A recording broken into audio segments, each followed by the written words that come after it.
Hey guys, welcome back to Nadir Audio. Today we're going to be talking about getting into listening with headphones. So in general, I've always been more of a speakers guy. When I want to do dedicated listening, I prefer to listen over a set of speakers. But I've recently been getting more into headphones thanks to this DAC and headphone amp combination that I put together recently. So today I thought we'd go over my first impressions with this setup. Okay guys, so this is the Schiit Vali 2 headphone amp, which I've actually had, I think, almost 3 years. So I've had it a while, but I've only used it very sporadically. I definitely liked it, but I hadn't spent enough time with it to really get to know it too well.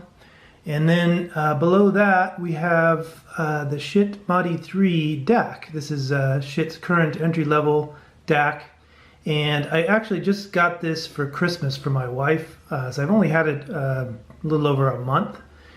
And I had originally intended to, use that as an alternative to the built-in DAC in the Sprout, and do some comparisons that way. But I set it on my shelf here with the Vali 2, and I thought, hey, that would make a really great sort of headphone rig.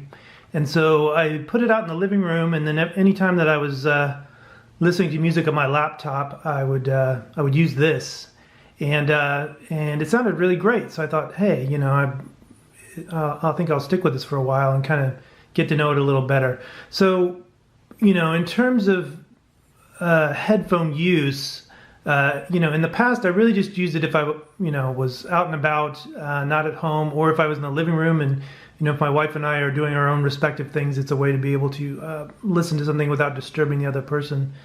And then the other thing I used headphones for quite a bit is just for mixing and mastering music. So in terms of comparisons, it's going to be comparisons to like a direct out on a laptop, and then also the direct out on an audio interface for recording. So this is the Focusrite 18i8. That is what I've been using for the last, at least for the last year or so, for recording music. And as far as inexpensive audio interfaces go, this one's actually pretty good. I mean, I think the A to D converters in these are great for the price point. I've made some pretty good sounding recordings with this, and can get a pretty good guitar sound just going direct into this box and then through an amp modeler in Logic in my laptop. But in terms of the DAC and the headphone amp that's built into this, it is a slight step up from just coming directly out of an iPad or a laptop. But it's, once you compare it to one of these more, audiophile-oriented setups, it is a little bit, I guess you'd say two-dimensional and maybe a little thin-sounding. So it's a pretty big jump up from listening to this to listening to this. And actually, I already knew that before I had, started with this setup, because I had done some, not extensive listening, but I had been listening to the headphone amp built into my Sprout. And, that is a pretty big step up. The music really becomes more three-dimensional. There's a better sound stage. When you're talking about sound stage with headphones, the sound's sort of in your head and around your head, but there really is kind of a sound stage and a sense of space that really increases when you go with one of these more audiophile-oriented setups. And it's something you notice right away, and it's definitely something that increases your enjoyment of music. So I already knew that. So the Sprout's the one other thing that I've sort of been using for A/B testing and comparison. And then I've been, for the most part, just sticking. I do have a lot of different headphones for different types of uses, but I've been using these two in particular. So for here we have, this is a Sennheiser Urbanite XL headphone that I think I bought, probably had it, 3.5 years. I was interested in these when they first came out, and then I think in around 2016 or so, the price dropped. They were originally fairly pricey for, low-end headphones, I guess, about $250. And then there was an on-ear version. These are over-ear, but there was an on-ear version that was a little less expensive. But then when these came down in price, I think I paid around $90 for these. That's when I pulled the trigger and bought them. And I really, I like these headphones a lot. The thing about these headphones is that they are purposely rolled off between 2K and 10K. And I think they did that just to, make it a little more pleasant to listen to. Maybe modern, more compressed music, get rid of a little bit of the harshness, I think is what they're going for, and it does work in that regard.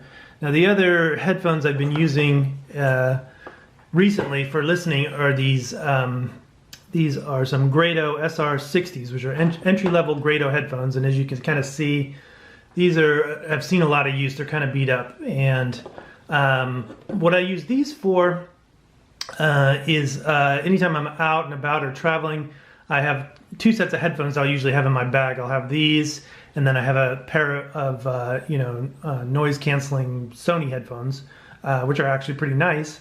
So I use the Sonys if it's a noisy environment and you just really can't hear otherwise. But if it's quiet enough, then I prefer not to have noise-canceling headphones if I don't really need them, and so these are pretty good for that. Now, the character of these headphones is very different from the Sennheisers. So the Sennheisers, they're supposed to have really deep bass, but I don't really find that to be the case. I think they're fairly neutral for bass. They're fairly neutral except for that 2K to 10K range where they're definitely noticeably rolled off. And these are almost the opposite. These are fairly neutral in the bass. They're a little different than these, but I'd say comparable in terms of bass. But these are almost a little bit boosted in that same 2 to 10K range. And then they're about the same at 10K with that sort of high-end sparkle.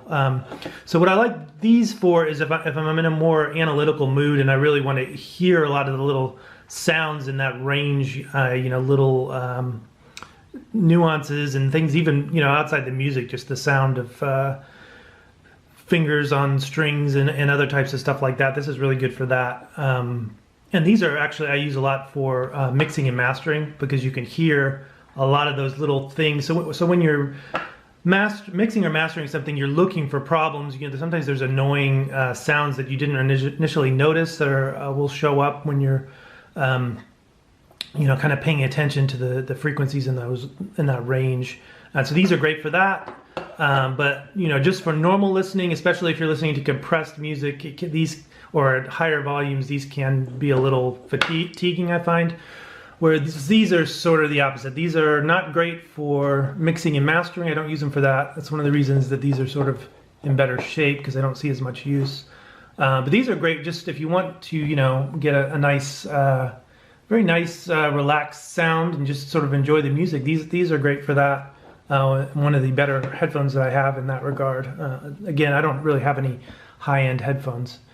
So yeah, I've been doing a lot of listening with these, and then just sort of switching between the other headphone amps and then this, mostly listening to this. And so, I've put in enough hours, I think, to kind of give you my initial impressions, which would be that, I think this sounds fantastic. I think you do get a little bit of that tube coloration, which is coming from, the headphone amp. It's obviously a tube-based amp. I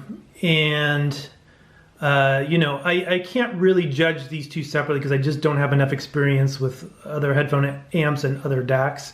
So hopefully, as I get a little more experienced, and I'll be sharing that with you guys in future videos, I can sort of evaluate these more on their own. But kind of as a package, I think they, obviously they work very well together. They've sort of been designed to work very well together.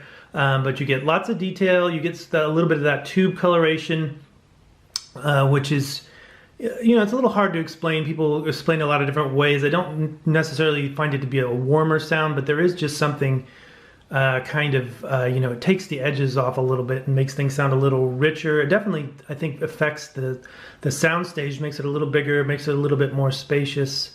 It's just really nice. So I think, if I stick with the headphone thing and I spend a lot more time, and if I start looking at other headphone amps and other DACs, then you know, we'll revisit this and I'll give you guys more detailed observations. But I think my general impression right now is that, you know, having a setup like this really makes listening to headphones a lot more enjoyable and closer to sort of the enjoyment you get, or that I get at least, from listening to my main stereo through my speakers. So you know, it's sort of a pleasant surprise and something that you know, I think I'm going to get a lot of use out of. So I think that you know, I'm going to keep this in this room for listening to headphones and continue to do a lot of that. And you know, I'll use that for some of the music I'm going to be sharing with you guys on vinyl and CDs and upcoming videos, so we can talk a little bit about it.